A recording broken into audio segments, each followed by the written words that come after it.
we're live. It could completely be full of shit. Yeah. I don't know what to believe anymore. I don't even know who I am. What is my name? Where am I? It doesn't look like it. Oh, it is. It is. Hang on. It is. It still says we are unlisted. So hang on. Let me make sure this is the one that is actually live. So I'm going to pull this up over here and see if it's actually. Oh, yeah. Yeah. We're live right here. Okay. So I'm going to change this to public. Done. Save. Get ready. Because here we go. Now, theoretically, we should be live. I don't know. I just got a notification. You got a notification. Sure. Then I'm going to pull up the control room. We're here. We're here. We should start getting chats here in just a minute if I have this sourced correctly, which I have no idea if it is or not. There's a high probability I screwed it up. And there's a notification on the Discord, so that worked. It says that there's a lawn care help desk live on YouTube. So that worked. Maddie, you still got it. Look, yeah. It was a chore. But I did it, damn it. Listen. You were the backup quarterback. You threw a pick six. Yeah, a strip sack fumble. But you got back up. And you just scored like on a hell of a run.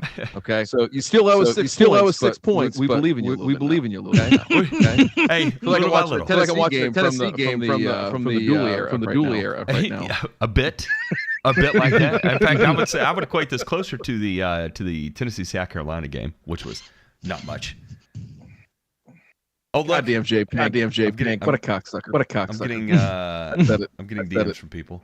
How is that? Oh, all right. Fuck you, J Pink. Fuck you. How's everybody doing? Welcome. All right, so let me give everybody a rundown right now. J Pink is in another country right now. He is hanging out with family, and so we were like, damn it, we're gonna do it live. And the problem is that I didn't remember how to do this. It's been a hot minute, and I don't have the same software on my system that J Pink uses on his system. So I kind of had to go through a little bit of a, what do you call it? I don't know, a learning curve, whatever. It was an experience. We got it, and we're here, and it's working, and it looks like chats are coming in, and all kinds of fun stuff are going on. So F in the chat for J Pink, and please encourage him to enjoy his time and not spend time on this stream. It says you're getting a double voice. We're hearing double voices. We're hearing double voices. Yeah, they're like an echo. Oh, Lord have mercy. Okay, hang on. Oh dear. I don't think it's me. No, it is not. I'm sure this is something I have messed up. This is probably a setting. Echo. All right.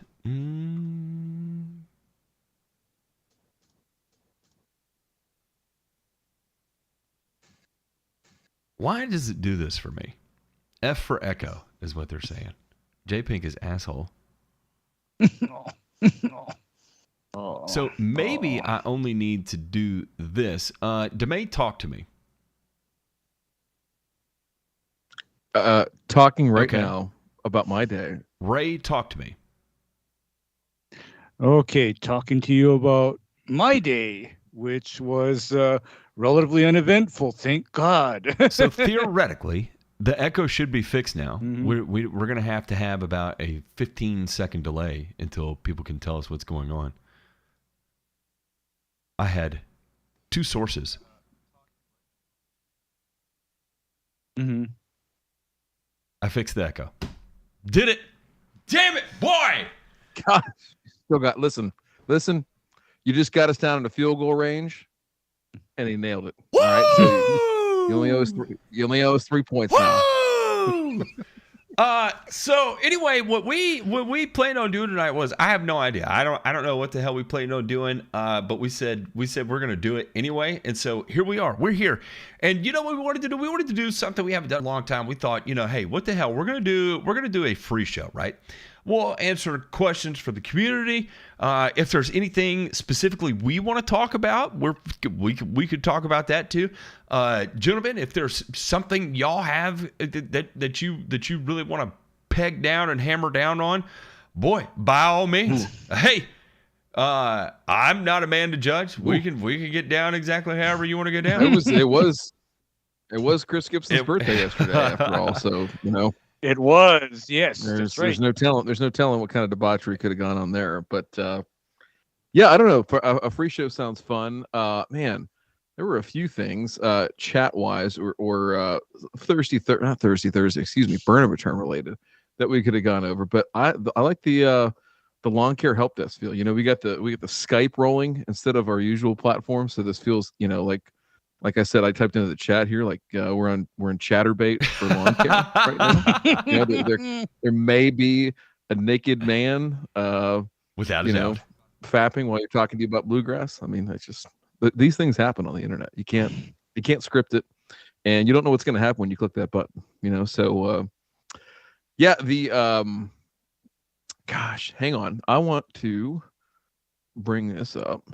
While you guys are doing that, let me send this over. Can we screen share? Can you screen share? I think I can. I think I can figure this out. So bear with me while you're working on that. Somebody talk, because I'm going to have to build a scene to be able to do this. Okay. Right. Yeah. Build a scene, or I hope that means just to play with some. Yes. Yeah, this isn't like renting an Airbnb to do porn in, right? Which, by the way, is against the terms of service. If you're thinking about that, what? So please don't. You can't do that. You're not allowed. Get out of here. No, it's highly illegal. Yeah, you cannot do that kind of stuff at an Airbnb. And well, although you might be able to get away with it at a VRBO. Just saying. Right, see, I'm going to share this over into the Discord and fire that over. Okay. And the fun. Hey, Demay, I don't know what we're allowed to talk about or not. Is there anything you could talk about publicly? You know what I'm saying? No, okay. Not yet. Okay. But we can talk about this part. It's coming at you here in a second. It's processing. I don't know why it's taking so long here, but going to send you this PDF that we can look over and talk about. A little bit different than our burn and return, which is more. Here it goes. News article related. This was an interesting research article that I thought we could take a look at and jam on here for a little bit. Okay. See if you can pull that into. Yeah, I am. I'm almost ready. So bear with me here. I'm still bearing with you. I'm getting there, slowly but surely. It is. Okay. God, isn't J Pink the glue guy? I mean, the whole show would crumble. The glue gun. Yeah, the glue gun. I mean, he keeps all of our shit together. He is the glue gun. He is hot and sticky. And trust me, we have a lot of shit. Yeah, to keep this all locked down. So this reminiscent. What is this? Reminiscent. Oh man, Ray got himself a sure coming up. Oh man, look at Princess Lawn Care in the chat. Hot damn. Yeah, we all have. I think we all have the SM7 now, Princess. I think we're all rocking here. Okay. Some mic porn. Yeah, if you're into that kind of thing. You got me that. I have a Rode. What is this? Oh, this is a Rode. It's a Procaster, I think. Okay. Yeah, remember the good old days of the dump horn? The who? Gosh, on the Roadcaster. The dump horn on the Roadcaster. What? What? What? You don't remember the horn on the on the? God damn Yes. it, hang on. Yes, I do. Window.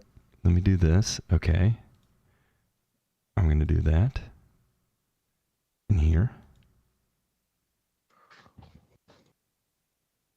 Oh, come on. Let me.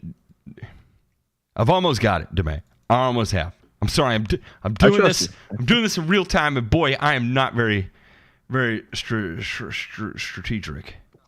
You're not the blue gun. I am not. See, it's annoying as shit when I go to try and add this this window source, and it doesn't see it, and I'm like, these motherfuckers are fucking with me, man. Okay, I'm going to do that. But once this is done, it should be fairly quick from this point forward, kinda theoretically. When does the actual show start? This is the show. This is what happens when we're unsupervised and our YouTube parent is not home. That being J Pink. Literally, we can barely bathe ourselves, and I don't know. I haven't showered in a month. I'm not gonna lie. It's okay. It's terrible. I mean, just wash your pits, your dick, your ass crack, and just hop out. That's what I'd advise. All right, I'm resizing this, and then we will be good to go to make it fit. I'm actually finishing. Ray, this is how bad I am about my my homework. Is I'm finishing the slideshow right now that I've got to present tomorrow in Minneapolis in about 13 hours. I still got a few slides to. Jesus Christ! That sounds terrible. Hey. Jesus Christ, Ryan. Right down to the wire, baby. That's okay. It'll be fine. So I've got us up here, Demay. What are we taking a look at here? Well, gentlemen, this article came out just, I think, about a week and a half, maybe 2 weeks ago.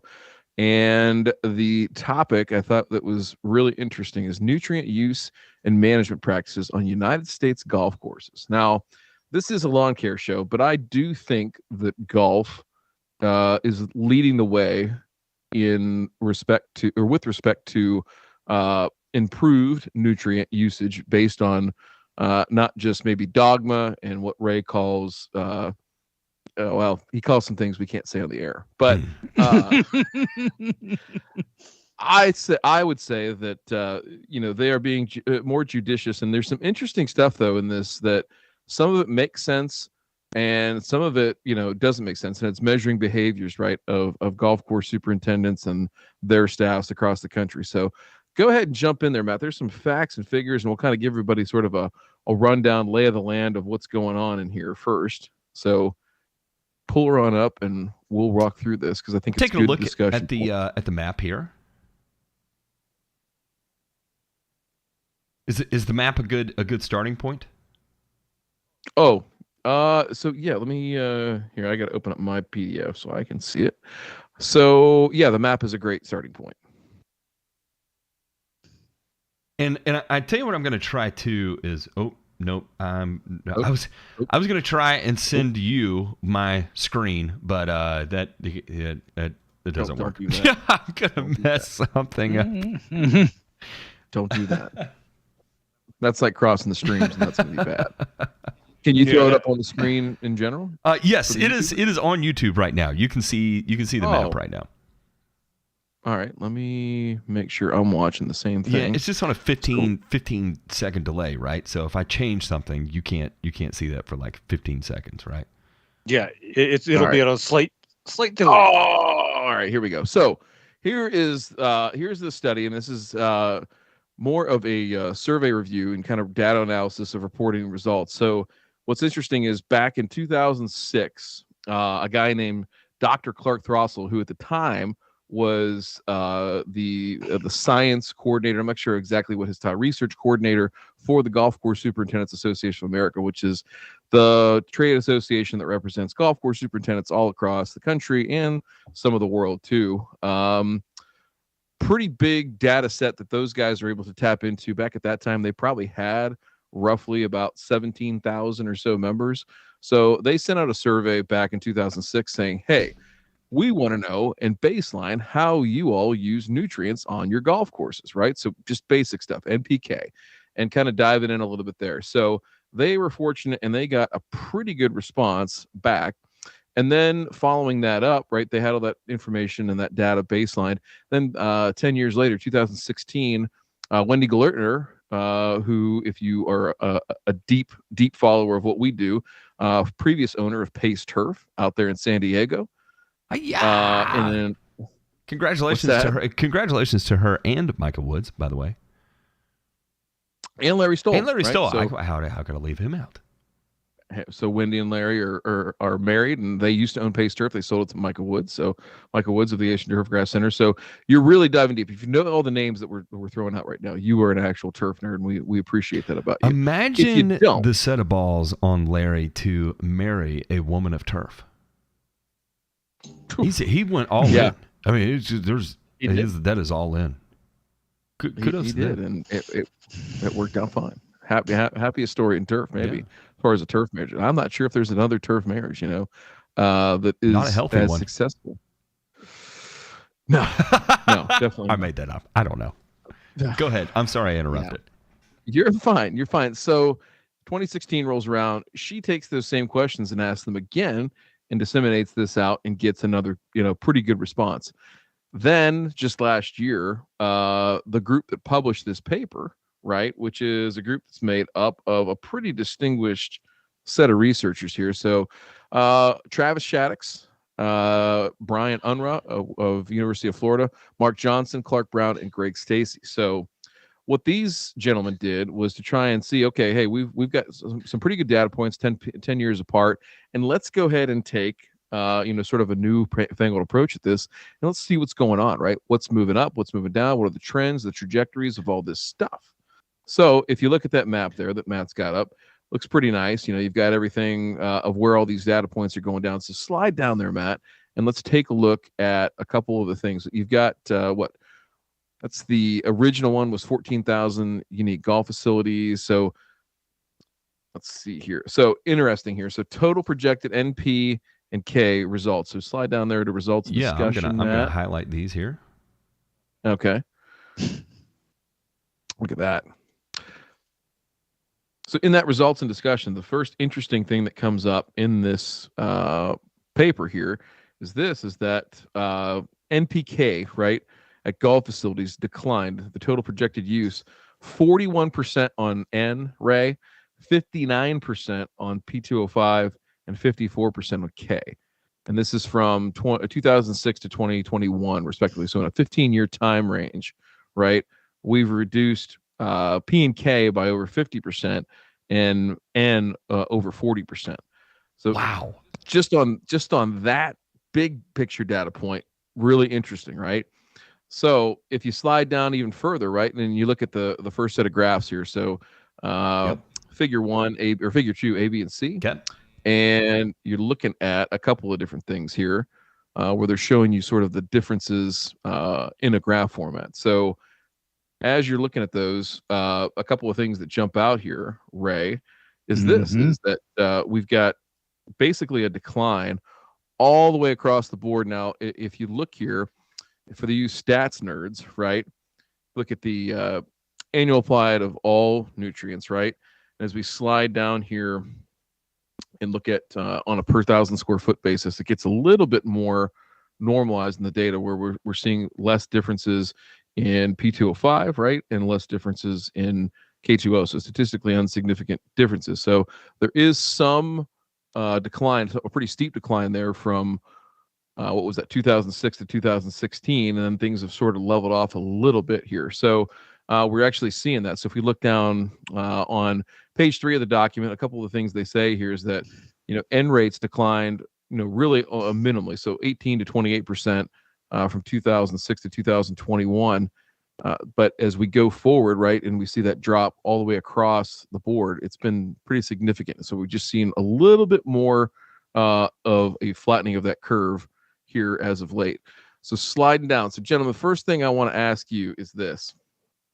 In looking at this, let me slide down and find the correct one. We're going to jump around this paper a little bit. So this is page, let's see. Okay. Where's this at? Hang on. You're fine.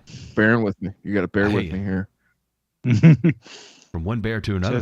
I'm full of it. Yeah. I've got all the bear you need. I love you. I love you. Rates there. This is pretty fascinating. I think another just a trend that sticks out to me, just high level looking at this, is the number of acres that have decreased. The number of acres under fertilization. I mean, that's pretty stark there. Yeah, and I think you're starting to see that'll be the interesting part and I'm glad that they did this in 21 because after the pandemic and even in the beginning of it, there's been a little bit of a boom here in terms of golf course construction again that we haven't seen really in probably almost 15 years, right? That number has been in the negative now for at least 10 years, if not longer. And that'll be an interesting thing to see as acreage goes back up. If we, see that trend line go back to the positive, how much does it move? And is it directly proportional to what we would have saw, back in the early part of this century here? So slide up to page, let's see here on the PDF, Matt, it is page 7. And I want to take a look at this, Ray, and see your thoughts on the way that nitrogen usage in particular has trended both across the U.S., which is sort of in this first column, and then they talk about they've got abbreviations here for different areas of the country, right? So you've got the north central part of the country, the northeast, the Pacific Northwest, southeast, southwest, transition zone, and then UWM is the upper mountain west. So trend lines here, Ray, you see N dropping across the United States pretty substantially as a total right now. And if you look a little bit closer, where a lot of these drops are and where they're taking place is mostly in greens. So, and I know this is an area, Ray, that you specialize in out there in a little bit different. They don't have Hawaii on here specifically, and I didn't see it depicted on that map. I can't remember off the top of my head, but no, Hawaii wasn't included in this. So let's first talk about this in the golf course setting, and then the back end of this is I want to figure out what you think in terms of how we can extrapolate this to lawn care. That's the bigger picture down the episode question here. But look at those greens and a pretty precipitous drop, right? So we're declining pretty much about 25% or so in terms of greens. So in particular, let's look at the southeast, right, where that might be a little bit more indicative of the type of climate that you're in and what type of situation you're in. They're down about almost what is that? Almost probably over 30%. So 1.8. Let's see, 0.8 divided by 8. Yeah, about 31% that they're down. So Ray, have you personally and as a whole, what are your thoughts on decreasing nitrogen usage on greens, particularly those in the southeast or in a climate very similar to that like yours? Is that a viable thing or not? It can be a double-edged sword, because here's what I've seen when talking about reducing nitrogen rates is here's the good side of reducing nitrogen rates on turf grass, especially highly maintained real cut turf grass. Here's the good side. You get less vertical growth, you get increased green speeds, and you get less need for manual dethatching and verticutting and thinning. However, Ryan and Matt, here comes the bad side. And for example, I can corroborate this with James, our Discord member, who's in Atlanta or right outside of Atlanta. The bad side of taking your nitrogen back too far is increased susceptibility to certain diseases, especially dollar spot.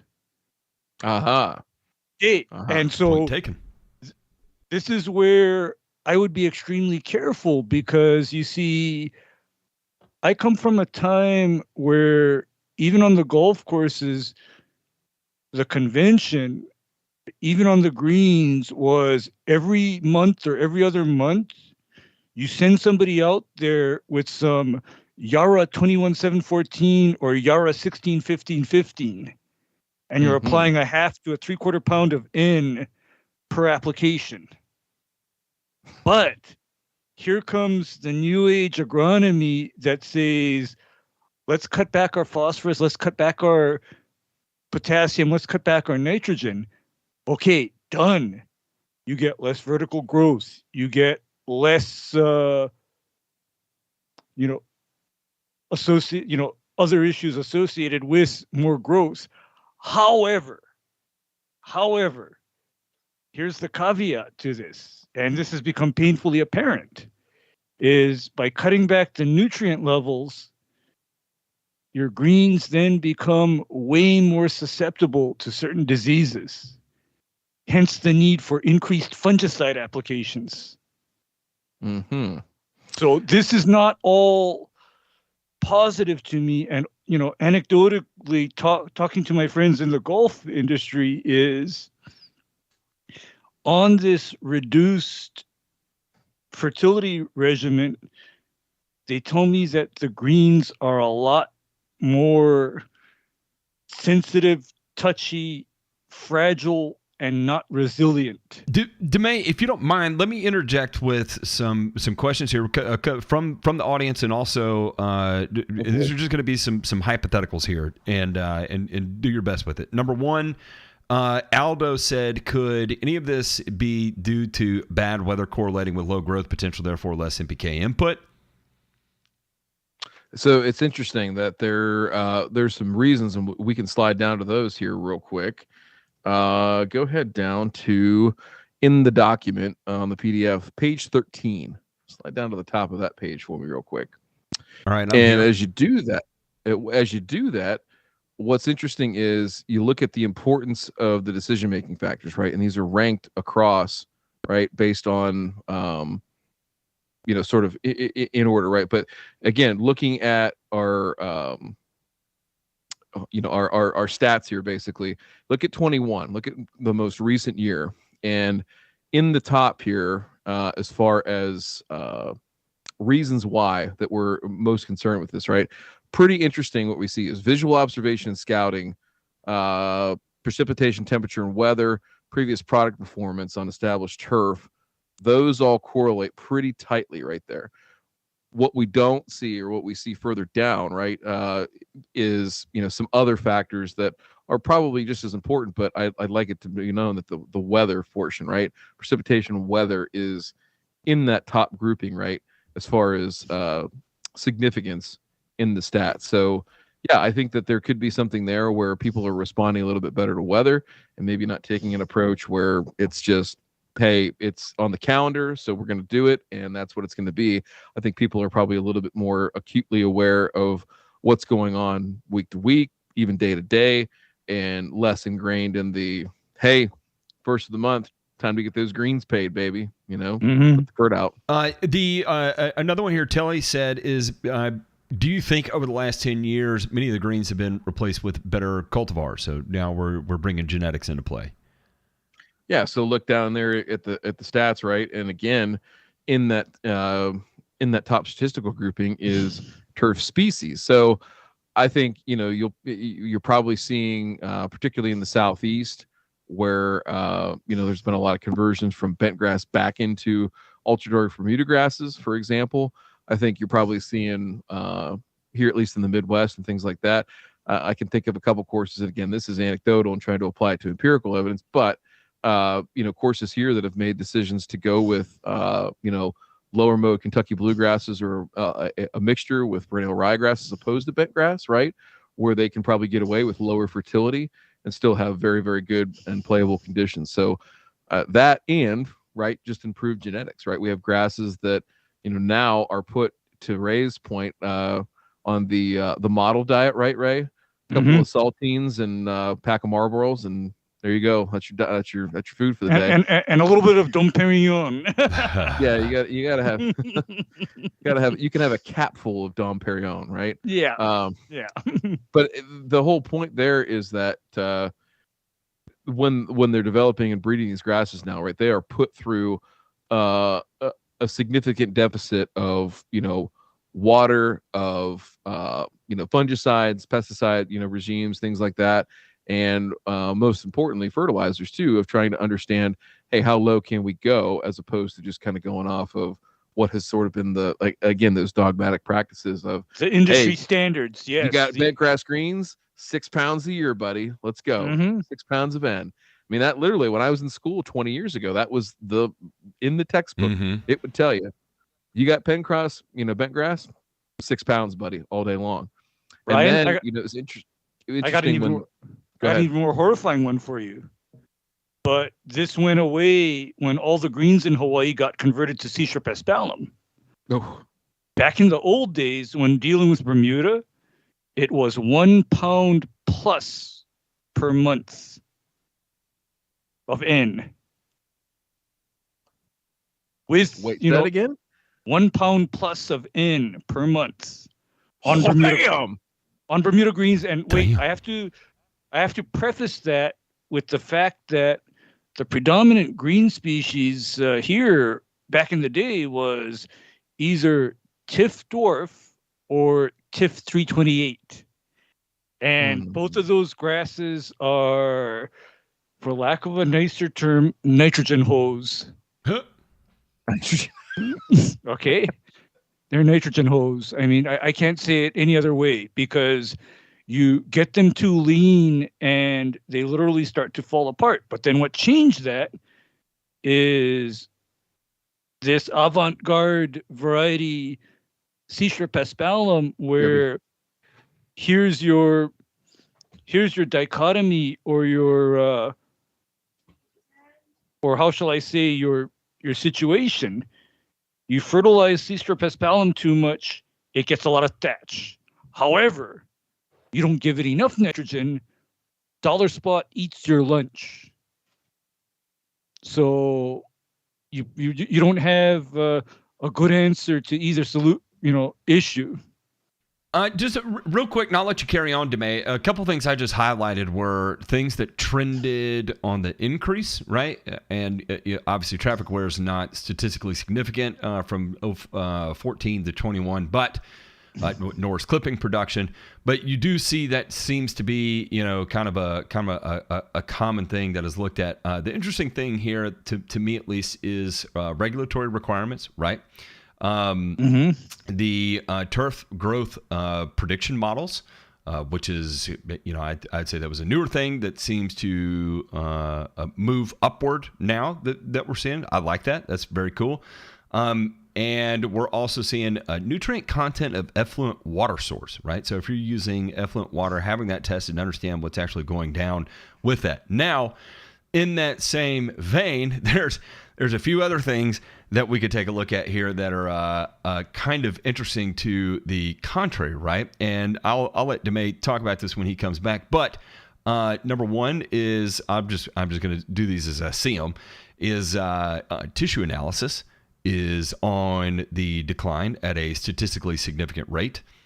University recommendations is on a decline at a statistically significant rate from 2014 to 2021, but we're getting back closer on par to where we were in 2006, right?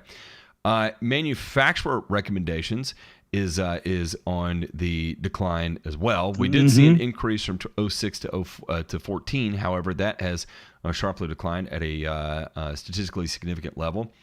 And the whole reason I bring that up, well, here's another one we can look at too, is cost of fertilizer.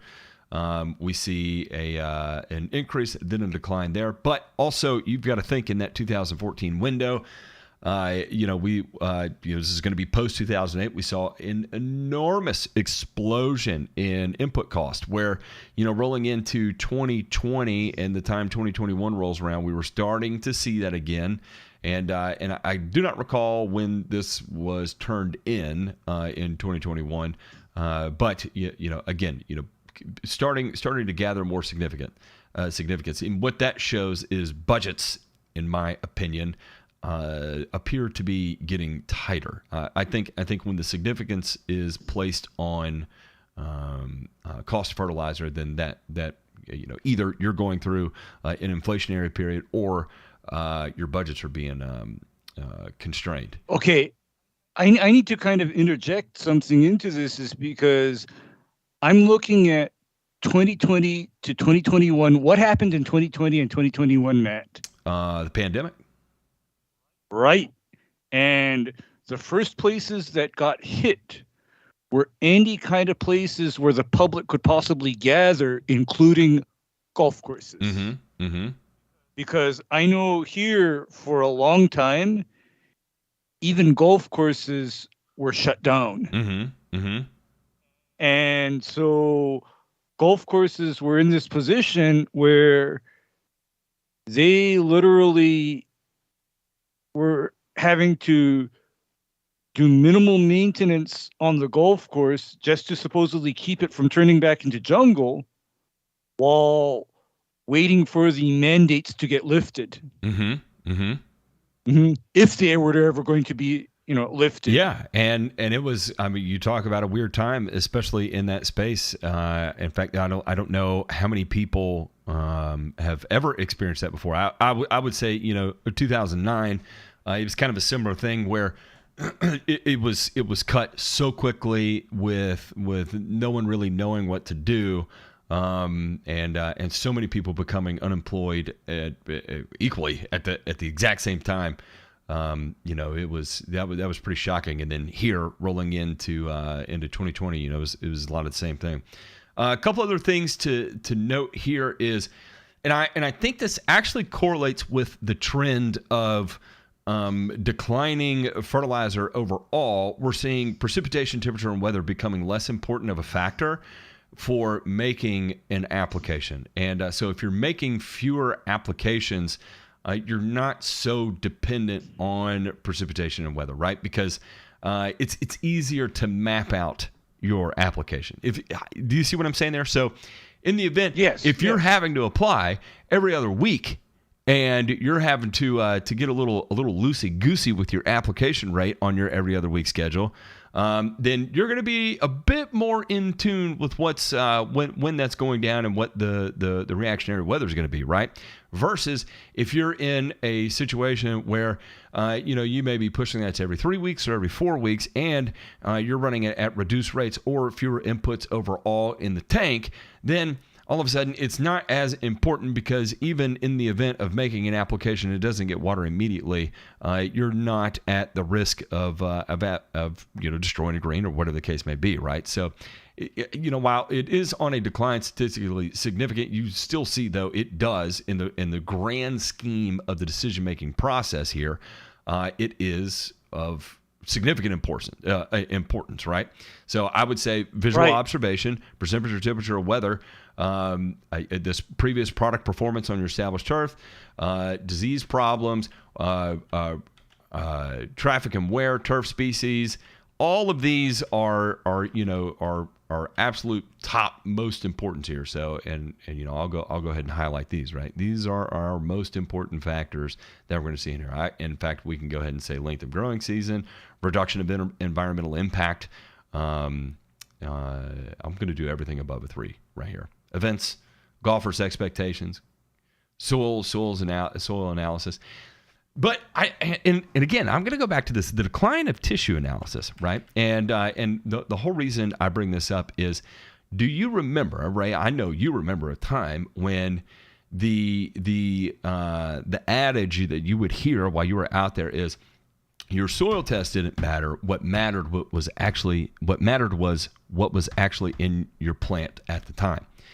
And yes, so I heard that, and the problem with that is that then that's almost saying like, hey, you got to look at your program as a whole holistically and figure out if what you're spraying or spreading is even getting to your turf grass.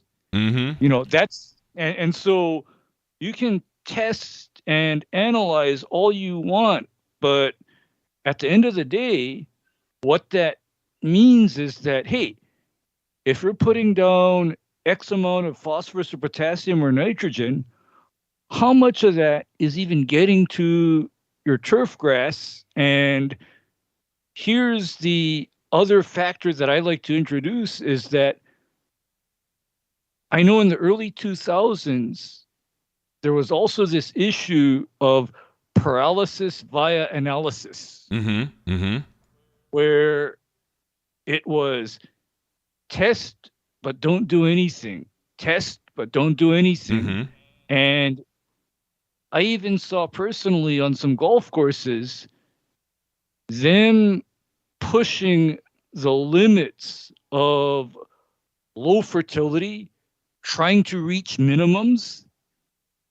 They fucked their greens. Yeah. Okay. Yeah. They screwed their greens so bad, and here's what they got for it. They got a highly paid consultant who told them to screw up their greens like that.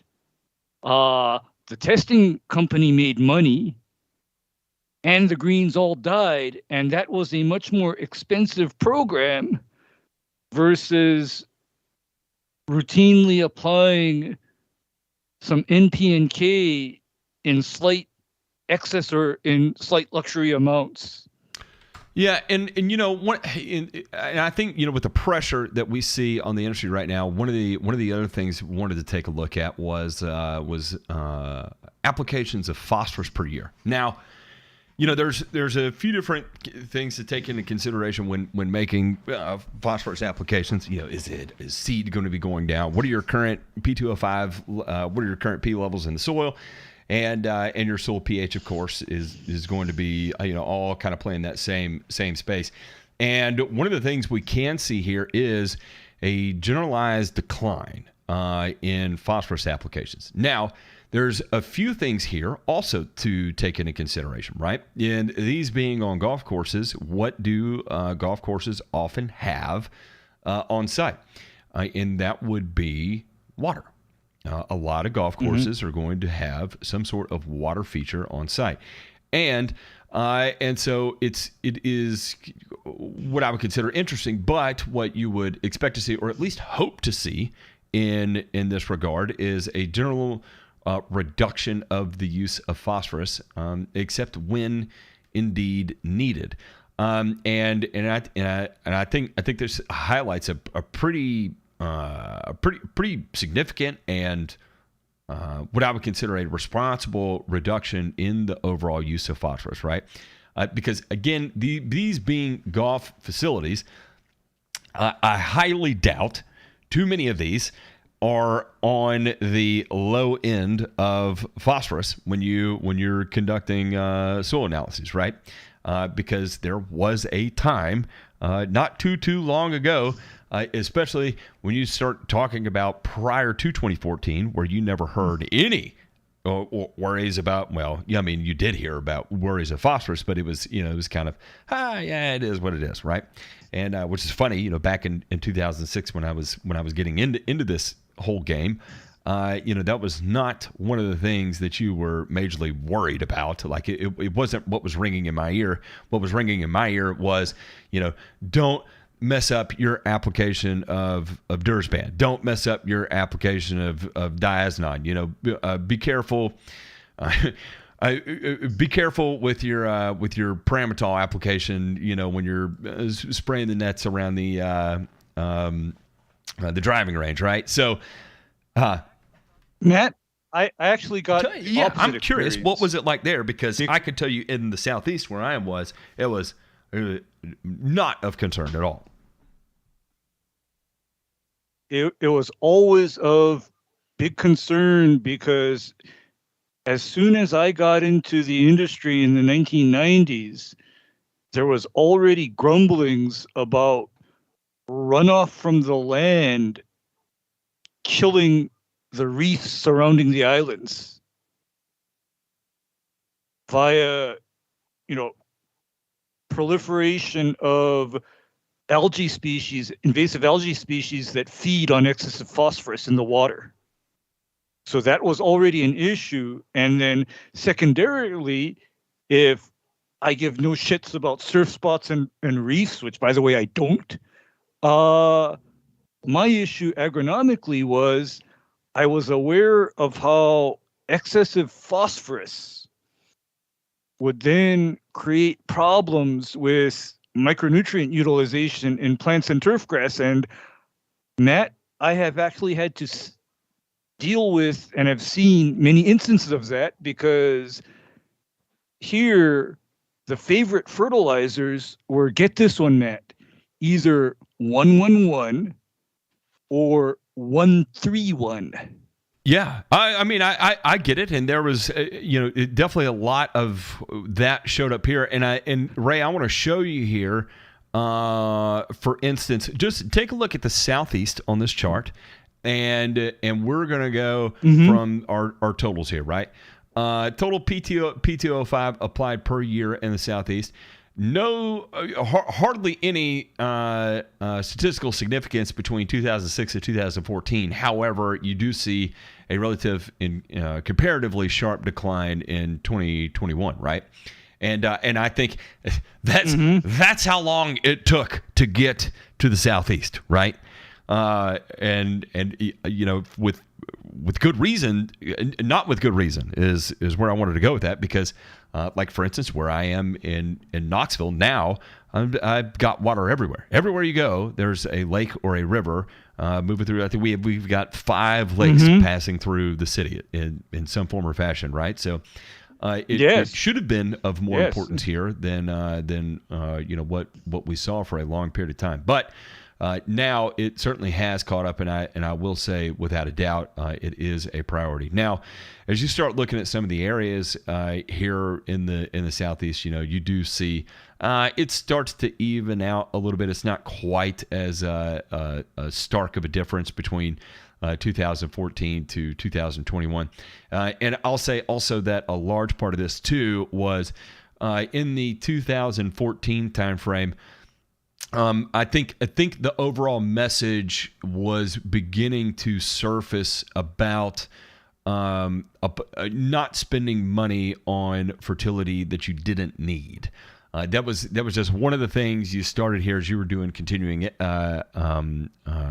education classes, or you're at some sort of seminar or whatever. It was, why spend money on a nutrient that you do not need? And we're not necessarily known here in Knoxville for having low phosphorus soils to begin with. And actually 2014 was about when I moved back. So, I kind of caught the first end of what we were hearing here. Now, and then I'll also provide a little bit of a contrast here too, is that when I was in Augusta prior to that, then it was not really, phosphorus was not a major concern that you heard about when I was in Georgia.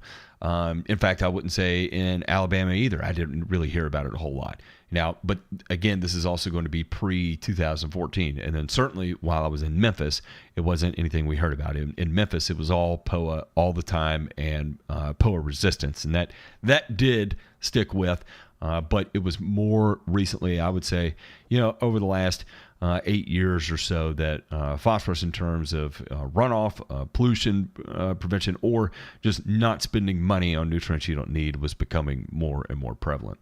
DeMay, you're back. We just kind of highlighted some P2O5 talk here and general declines in use, and what that can mean. And I was kind of taking a shot at the South here just by saying how long it took for that message to get to us, and I think it reflected in the total usage of P2O5 according to their surveys as well too. What else you got for us? Well, take a look here real quick and slide down to, I think it's page 15. Let me slide down here. We are here. Peek. Done. And go down to the bottom of that page, table 13. Here we go. And here's an interesting thing. I want you to look across there, gentlemen. This is, was soil testing used, yes or no, right? And this is going to tell you the annual tons per year, right? based on this. So look across that column, right? Fertilize based on soil test results, the very top one, and look at the yes versus the no. So in the no category, that not using soil test results to base their fertility program around, comparatively less fertilizer, NPK, all the way across the board. What do you make of that? Has Travis got to? I have a couple of different. I love you, Travis. By the way, we care long and care. I have a theory on that too, and that goes back to what I was talking about, where in the 2000s I saw this trend of testing, soil testing, tissue testing, and then basically holding the grass at extreme minimums, where to me, this is how I operate personally, and this is going to sound like heresy, but I soil test to get a baseline. However, once I have that baseline, what I then do is I am observing that turf grass or those ornamentals for response. I'm watching, I have my eyes on that every month, and I'm watching for a response or lack thereof.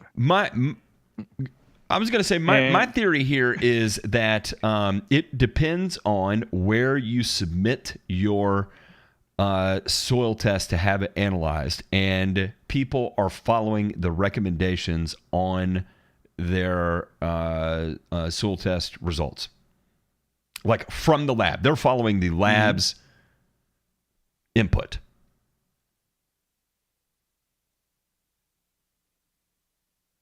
Yes, I mean, the labs often give recommendations as to, NP and K rates. However, I've also seen instances where the labs, for lack of a better description, they give nutrient rates that, to me, are more appropriate for fertilizing a hayfield that's being cut numerous times a year. Okay. Is that not your accurate description of your lawns? Is that not fair to say? No, that's not a fair description, because you see that those are opposite agronomic goals. Whereas with a hayfield, you want as much biomass production as possible, but on maintained fine turf grass, your objective kind of switches to where you're balancing wear tolerance and color with minimization of clipping production. Okay. Interesting. Yeah. So Matt, go ahead. What I thought was interesting about that and some of those other ones that are on there was just, again, that I think you said is chasing lab numbers potentially, right? That could be some of it. The other part of it could be, inadequate testing methods, right? That are maybe driving up what you think you need to put down, right? If you're inconsistent or accurate with that, or you're inconsistent with the lab that you use, right? And bouncing from lab to lab. Now, most of these folks, I would say, to generalize, would be pretty consistent in all those things, right? So hopefully you wouldn't find that, but well, think about it. If you submit a test to Spectrum Analytics and then you submit a test to Penn State, I mean, what are the K2O recommendations going to be from a Penn State test versus Spectrum Analytics? Wildly different by a factor of a shit ton, right? So just wanted to throw that out there.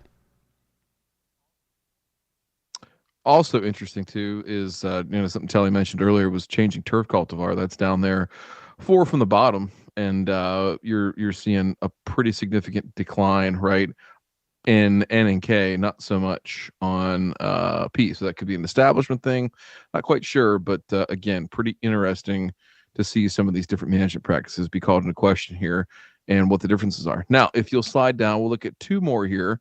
Before we finish up this chat, I thought this again was a pretty interesting paper with a lot of data packed in over, 3 3 years, at different points. You're going back 15 years now. So table 16, take a look at this. Generally speaking, right, they're looking at slow release N versus quick release N, and its use, right, at these golf facilities, particularly for nitrogen. And so, across the board, slow release down, quick release up, right? And if we look at different areas of the country, pretty telling where, some places that either are, particularly warm season, Southwest, Southeast, all these places. I don't know if this, Ray, is just more of an adoption of either just economics, right? Cost and unit cost, or if it's simply something where people, and I would say this just again anecdotally, that superintendents as a whole in the golf course management community have sort of embraced the idea of just using basic inputs to manage those surfaces. So I think I don't know.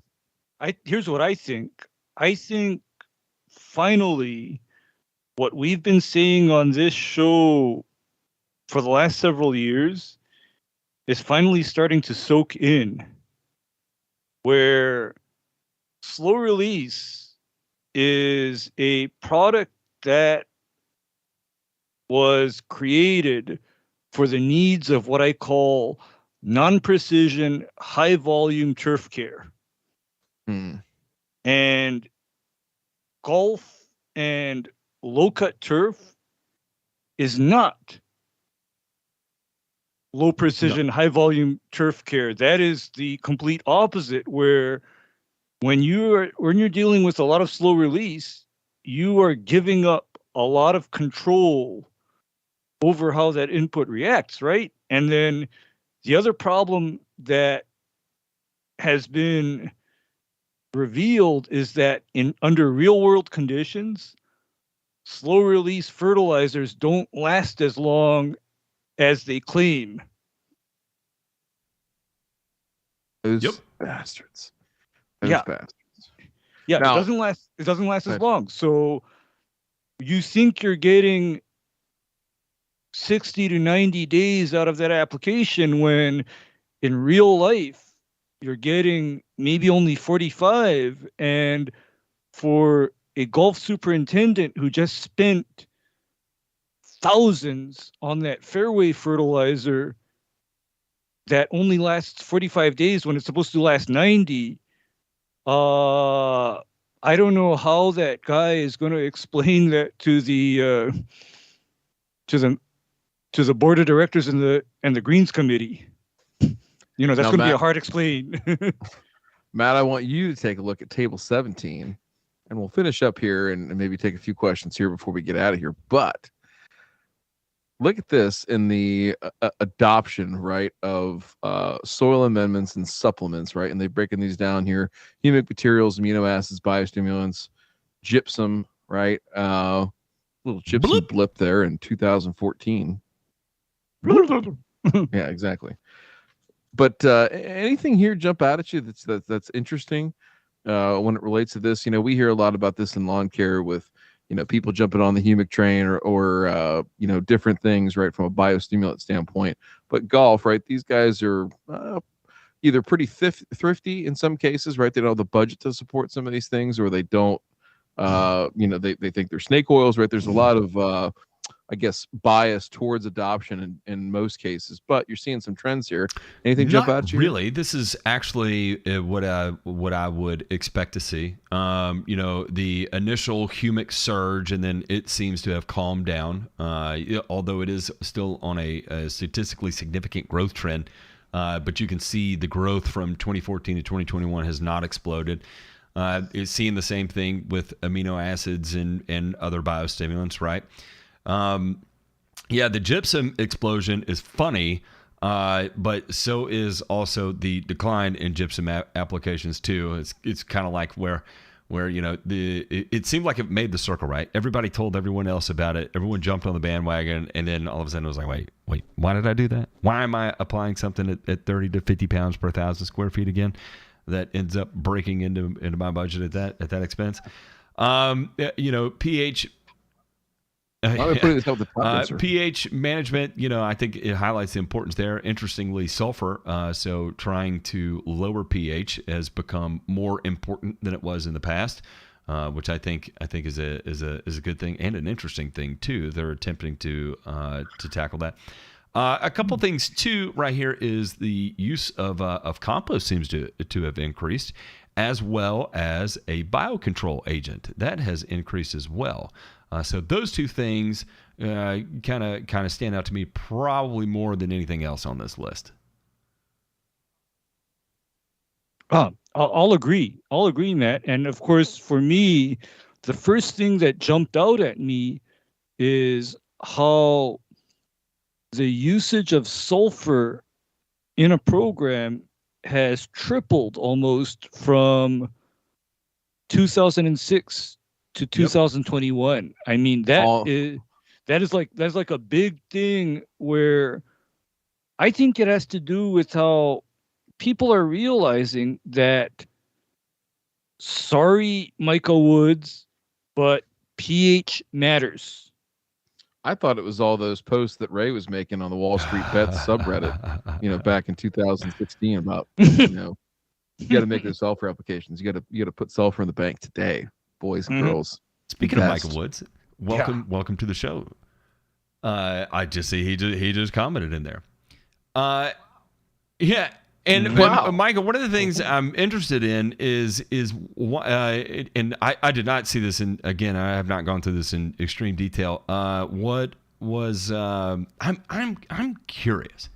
I'm curious to see the adoption rate of MLSN, because specifically, as Evie said here, Guevara wrote a paper about how after 4 years, no significant differences were found between SLAN and MLSN, and I'm curious at the adoption rate among golf courses of MLSN.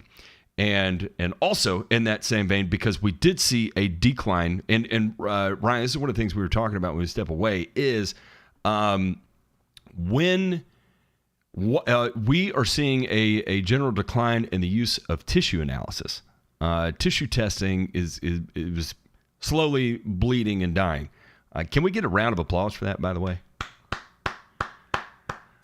There's still guys that have labs at their golf. I mean, like, I'm talking ultra high end places, but still have labs at their golf course where they perform and do that. I was bullshitting with Ray. I was bullshitting with Ray because one of the things I remember being distinctly told was, what's in your soil does not matter. It's what's in your leaf tissue is the only thing that matters. So it's this constant cycle of continually tissue testing,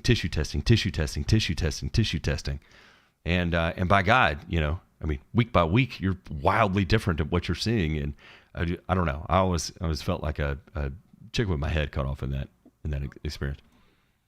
Well, one of the other key points of the paper that was I thought very interesting, and we didn't, we can dive into a little bit here, but was that the reliance, and I think this is where some of the deviation might occur with what Shaddix and Unrun and their colleagues wrote here, was that there's a significant group of folks that are using saturated paste test. If we go back and look at testing methods, I can't remember which page that's on. I've closed the document already, but over 50% of people across the board, I think, in each of those 3 years were using saturated paste test. That was the predominant testing here, method. I'm going to go. That is on page 11 here. Let me take a look at this. It is.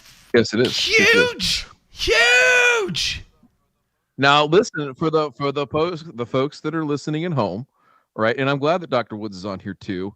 So a couple of things. One, saturated paste and tissue testing. Ray, would you quickly explain, be brief, the difference between those two tests and how they're conducted? Okay. Saturated paste is simply soil, blended with water, and then water, right? Deionized water, and then you proceed to do a quantitative analysis of whatever nutrients have leached out in that water. However, that does not take into account the fact that turf grass and plants are capable of utilizing root exudates to extract certain less soluble nutrients from soil when they're growing. And for a tissue test, here's the process for a tissue test. Imagine that for certain elements, it is a wet, blended test where they blend it up with deionized water and they assay certain nutrients. For other nutrients, the tissue sample is combusted into ash. And combusting it into ash is most typically done for your nutrients like, say, potassium, magnesium, calcium, your insoluble and non-volatile nutrients. Whereas nitrogen, of course, you can't do a ash and then an analyzed type of a test because nitrogen becomes volatile in the heat. It won't survive the assay process, if you put it in the furnace until it's ash. So what's interesting here is that, like I said, the reason that I'm glad that Dr. Woods is on, if he is still, is he wrote a really good paper, and I'll see if I can find it and link it in the chat. Gosh, it's been years. Back in the old TurfNet newsletter, when that used to go out by email, I used to send a print copy out. As a matter of fact, I remember getting those in the mail way back in the day. This is almost 15 years ago, probably. And wrote a good article about, and I think it's actually posted on Asian Turfgrass Center on their blog. So go back and find that if you can. But the idea is that, it's used in a lot of cases, right, to prove that there are locked up nutrients, right? That whatever's available in DI water is what's actually available in solution in the soil. And as Ray alluded to, is that, we know that there are plant to soil relationships, right, that allow the plant, because grass exudates, right? But yes. grass as a plant is a poverty plant. It's meant to, it existed far before we had, the means to fertilize it and do all these other things that we do from a management practice now.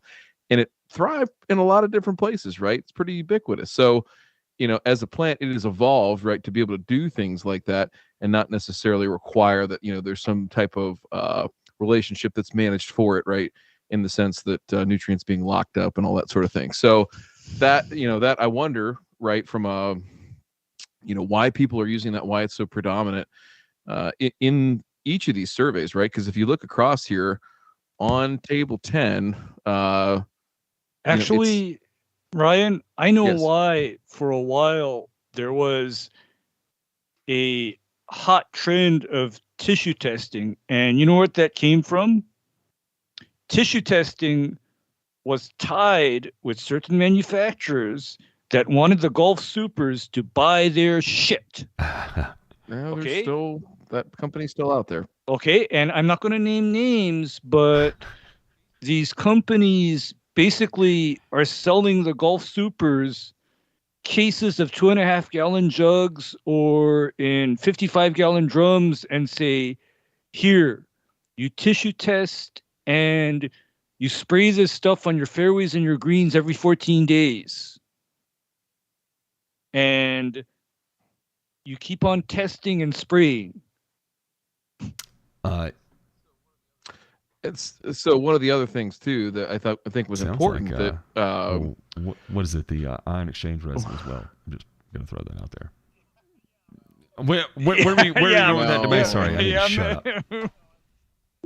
No, I was just gonna say that don't get canceled, Pat. Well, hey, you send the box to the same place, it all goes the same place or whatever, right? Yes. Whatever Brian said. The last thing here that they say in the paper is just that, it might be best, and they're talking specifically about phosphorus, right?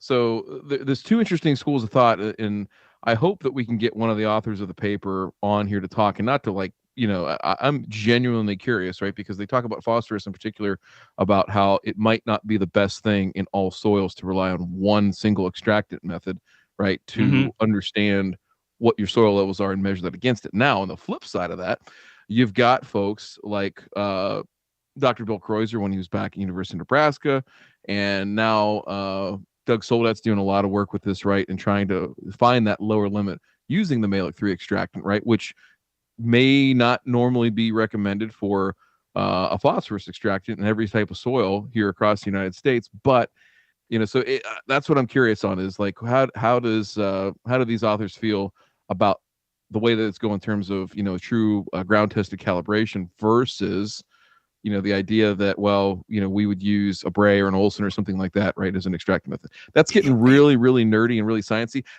Here's the funny thing though. Big picture. Let's take it back for 1 second. Is all that, right? All that like little drudgery in the details, and that's what we love to talk about, and that's why we're here talking about it right now on a Tuesday night for no good reason. But is that if you look at the big picture on this, is that fewer places are using soil testing to guide their fertilizer apps, which is weird, and there's a reduction in. So I would, I don't know if maybe here's one thought, right? And this is just a total, stab in the dark. Maybe people are seeing MLSN, and they're seeing people that are having success with it, and they're just like, well, I'm just going to go N only, and fuck it, right? Let's just see what happens, or maybe they don't have the money, or I don't know. I'm just interested to see the push and pull of this whole thing, right? Ryan? And not that anybody's right, it's just trying to guide to a better result. Go ahead, Ryan. I noticed the date on this survey, right? And one of the dates or the date points on this survey was 2021. And to me, 2021 marks a rather difficult time for a lot of golf courses because in many places, public venues in the United States were still shut down from the pandemic. Yeah, they were busy in 21. Yeah, well, but then there were others where they were still shut down. Oh, well, no, I was going to say the opposite, rather, Ray. I think the golf courses were busy. They were here, at least in the continental United States, as a whole. I'll just say this on a whole, right, is that in the continental United States, there was a renewed interest in golf, starting in 2020 and definitely rode the wave through 21, and it still continued, is that they had, much increased traffic. And we're dealing with things, like traffic stress that they had never dealt with before. And a lot of these guys were putting down more fertilizer than they had in years past, simply to grow through, this added traffic and try to get some recovery, right? So, I don't know that influenced the results so much, in 21, but maybe it guided a little bit. It was in the back of their minds when they filled out the survey of, oh shit, like, yeah, it feels like we're putting down more. Maybe I'll fill the survey out this way. As a whole, almost 60% utilization of saturated paste as your soil test methodology. In the Southwest, across the entire United States, yeah, we're 57. What is that? 50? I mean, that is huge. I'm blown away at that number. Absolutely blown away, floored, to be honest. Okay, you know why the saturated paste test and corollary of that is ion exchange is, remember now, we need to assay what is immediately available to the turf grass at this moment or snapshot in time. But by doing that, you're completely eliminating the idea of exudates even coming into play, in my opinion.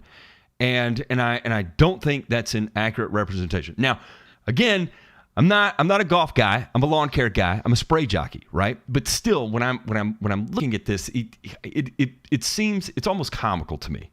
It's almost comical at this level of implementation. What's also comical to me is how little the Olsen test is utilized, especially in the Southwest, because here's what I know about the Southwest, which includes places like Texas, Arizona, Southern California, etc., is that those are the places with soils in the fairways with pH over 7. And do you know where else Olsen is apropos? Is in a green that is constructed on limestone or coral-based look at this, Ray. sand. Look in the Southwest. I mean, we're talking about 79. Is this percent? Is this what we're looking at? Is that what the talk to me here? Is that 79% of survey respondents are utilizing saturated? We'll say for phosphorus here, for phosphorus analysis, we're at 60%. 60% utilization of saturated paste for phosphorus analysis in the Southwest. So we're talking about you're going to be running into sodic soils, you're going to be running into extremely high pH soils, and that what? Mm-hmm. And that literally calls for more utilization of Olsen, because you know what alarms me and surprises me, Matt? In the Southwest, how little a Olsen extraction assay for phosphorus is even used. I mean, 10%. I mean, come on, guys. Come on, really. I genuinely don't know the answer to this question, and I'm asking this right now because there are people that are watching that could maybe answer it, and or for posterity's sake, and see in case somebody comes back and watches it after the fact. I know that again, Doug Soldat is doing a lot of work on this, right, with lower limit stuff on I think mostly calcareous sand, right? So trying in way that phosphorus would behave, right, in what you're talking about, Ray, with a limestone based sand, as a parent material. That all being said, lower limit and trying to look at that with Mehlich 3, is there a correlation there that somebody's done with saturated paste to even know if this is accurate? I agree, Matt, that I'm not sure that I understand the data here and what we're seeing back, right? And again, this is guys and gals that are taking care of these courses, and I will say that there are a ton of smart people out there, but you would be surprised at generally speaking, people's approach to nutrient management on golf courses, and that's a whole is in turf management, right? That there's still a lot of dogma out there, and I think that's what you see. I'm sorry to interject, but what I want to say about this specifically, and I see Dr. Shaddix is in here now. Dr. Shaddix, I want to echo Ryan's comments. I would love for you to come on and explain this, at least from your perspective, on why we see the things we see, and especially in major turf grass classes. Why? Okay.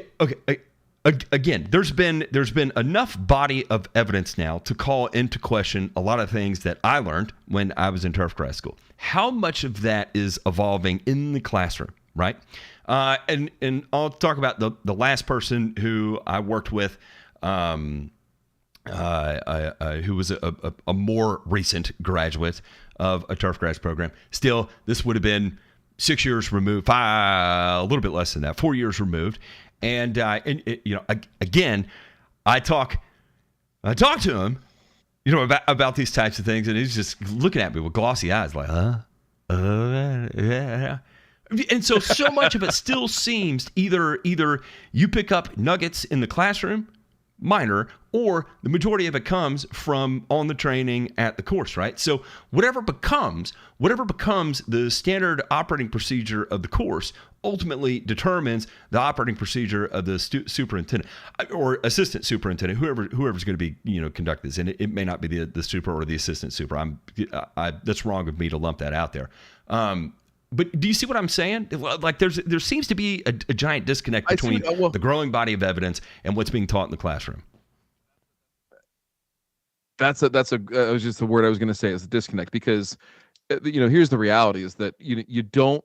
It is very difficult, and I'm coming at this right from a teaching perspective too, not just as a practitioner, right? Where I've taught students, been in the classroom, and trying to relate this stuff right on a level that which somebody hasn't planned out an entire nutrient management plan for one playing surface, let alone the collection of playing surfaces that comprises a golf course, is a mind-blowing exercise to try and take somebody through who's not really experienced or thought about it at that level. So that's a tough thing to teach in a classroom in a vacuum, number one. Number two is you get out of school, right? And you're right, Matt, like you have basically 3 avenues that you can go down. Avenue folks that you work with, and you take on, some of their good habits, some of their bad habits, and we all have them. I mean, don't get me wrong. I make choices that you would probably be appalled with. and me as likewise, well. Right? I'm not talking about life choices and talking about, sorry. Anyway, no. So don't make me watch the sun come up again. Is that a line of cocaine on the back of the toilet? Yes. 2. Yeah. 1 for me, 1 for you. I'll do yours if you don't want. So you've got the route of going down and learning, sort of the OJT method, on the job training, right? And the other ways are you dive into the science, right? And you read folks like Dr. Woods and Dr. Shaddix and others, right, that are, I think, coming at this from a much more pragmatic view that, hey, listen, the science that we have on this, and Doug Soldat's another good a good resource too, I think, on this topic, is there's a lot of really, really, really rough edged and unfinished science on this, and we ought to better take a better look at this and try to understand it. And I think that's where all our heads at, is that we can always get better. And I'm not saying that other folks wouldn't say that are in that on the job training mode, but it's a little bit harder. I mean, unless you really subscribe to the school of thought. The last one is the most dangerous, and certainly we've had us on here rallying against this, and not so much golf, but in the lawn care space in particular. And Turf Truth has dove in some cases, right, too, and talking about the manufacturers and the distributors that sort of perpetuate the bullshit, if you will, that educate people. Well, hey, you probably should use that saturated paste test because your nutrients could be locked up. You don't want your nutrients to be locked up, right? Mm-hmm. Actually, I had an idea. I think I may have shared this on the show, but I swear to God, Ted Nugent, right? Ted Nugent, Ray, should sponsor and have his own line of fertilizers, right? Because Sweaty Teddy is going to help you unlock the stranglehold on your nutrients. That could be a whole marketing campaign right there with Nugent on the fertilizers, I think. Oh yeah, that would probably do it. However, people would buy into it too. They'd be like, "Oh man, yes and no." But then Ted you know what? Fertilizer? You serious, man? Ted would also be a lightning rod because he's, and I'll tell you why. Crazy. He's fucking crazy. No, Ted would be the lightning rod because you see, Ted is something like me, except Ted is holding an AR-15. And got a little bit of that. No, and that doesn't play well with certain demographics. I mean, Ted is not very well liked. I mean, I like Ted. I mean, Ted's a cool guy, but then let's just say that his act does not play very well in a large segment of the United States. DeMay, can you see the screen right now? And what I'm with, and this is Doug Soldat's work, I believe, with Malic 3 and phosphorus rates here, right? And what is it, like a three around the P and like a like a 7 or above the other way around? It's something asinine like that, right? Where the P is sufficient, and it's been X number of years since the previous application. I can't recall. I'm going completely off memory here, but case in point here. Is that, and I'm gonna go back to that statement of disconnect and the growing body of evidence and letting that dictate a lot of the future decision making that's going on. And what I'm not seeing, unfortunately, is what I would have expected to have seen in this survey here, is the impact that something like what Soldat did here translates into in-field application, and I'm just saying, like, actually a demonstration. Yeah. And I think that's the thing that we're lacking, right? Is that you don't have good check plots, and it's hard.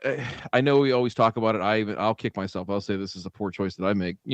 Too often, right? Is don't put a check plot out there. I'll do it. Especially if we're trying something new or whatnot. But again, this is the kind of thing that drives the point home, and this is sort of the take-home message for the folks at home and on the golf course and whatever, right? So that, listen, this stuff doesn't work. It's not just Doug Soldat or Doug sitting on the can in the morning as morning constitutional saying, well, I think 3-4 parts per million on Malic 3 phosphorus, that ought to get it done, right? Like, he's checking, he's verifying, right? So, and I think that's where maybe it gets a little bit dicey with supers and with turf managers, and again, we're all guilty of this, man. You go out there and you're like, man, stuff's not growing. Like, let's go out and throw a half pound at it. Let's get it jumping. Let's get it going, right? And do you really need to do that? And I think, one other thing on the nutrient management piece before we, kind of sort of wrap up here and just get your opinion on one last thing here to maybe tease into, if we could get some of these folks to come in and talk about this, but is the fact that, where does this go for lawn care, right? If we're seeing, some of these extrapolations of data across a 15-year period, I would say that comparatively golf is doing better than what we are in lawn care, right? We still have a lot of that dogma out there. And if you think about, volume and commodity lawn care, there's corners cut, there's things that aren't done right, but there's not a whole lot of mind paid to agronomics, right? In the purest sense. So what do you think, based on the quick review of this that we've had here this evening, what are your big takeaways that we could take into lawn care and say, hey, look, like, this is 15 years of data with people who, know what they're doing, and they still have room to improve, but here's what we can learn from it. It's hard to say. And I, in my opinion, and this is me just carousing the space and reading what people write, and it is going to be from small businesses to large businesses, is yes, indeed, there is a ton of room to improve. I don't think you're going to see quite the level of intricate attention to decision making in terms of what's being applied and when. I think it's just one of those things that, well, I do it in the spring, I do it in the late spring, I do it in the summer, and then I do it in the fall kind of thing, because it's always been done that way. So there's going to be a lot more of that you see versus like, oh, I'm concerned about wear tolerance, I'm concerned about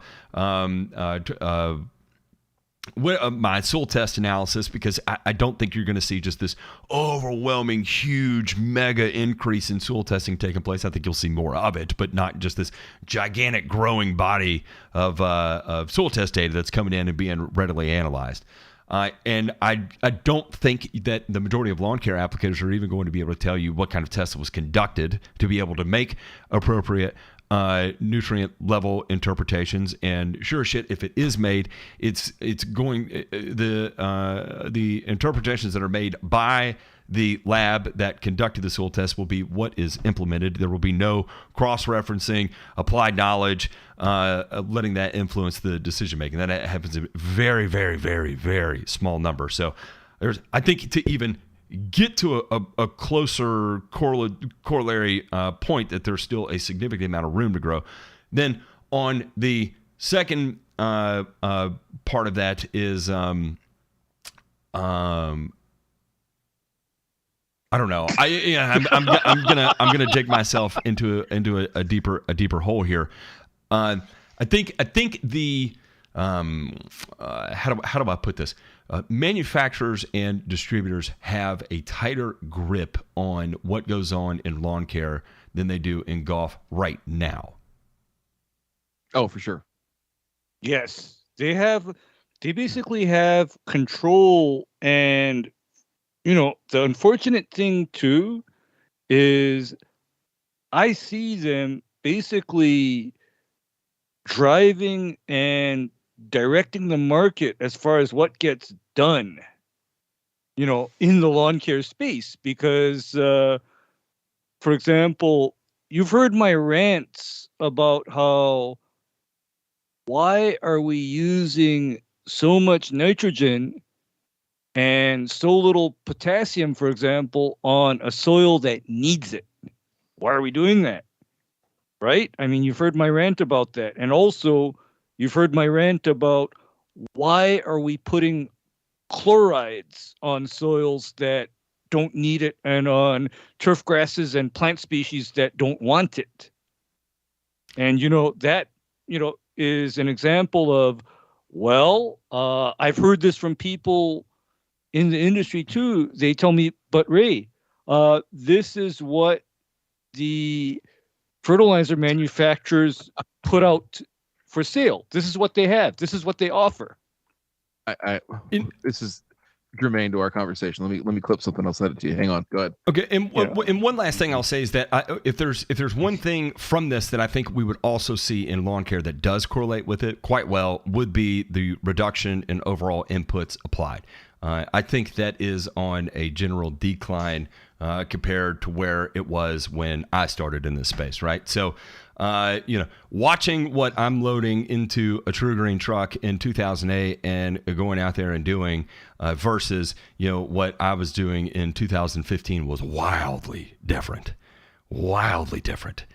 In 2015, I was not keeping bags of ammonium nitrate to use as revenge porn on customers I did not like. Versus in 2008, that was my what I regularly did, right? So, Sonny, I got to cut this grass a lot.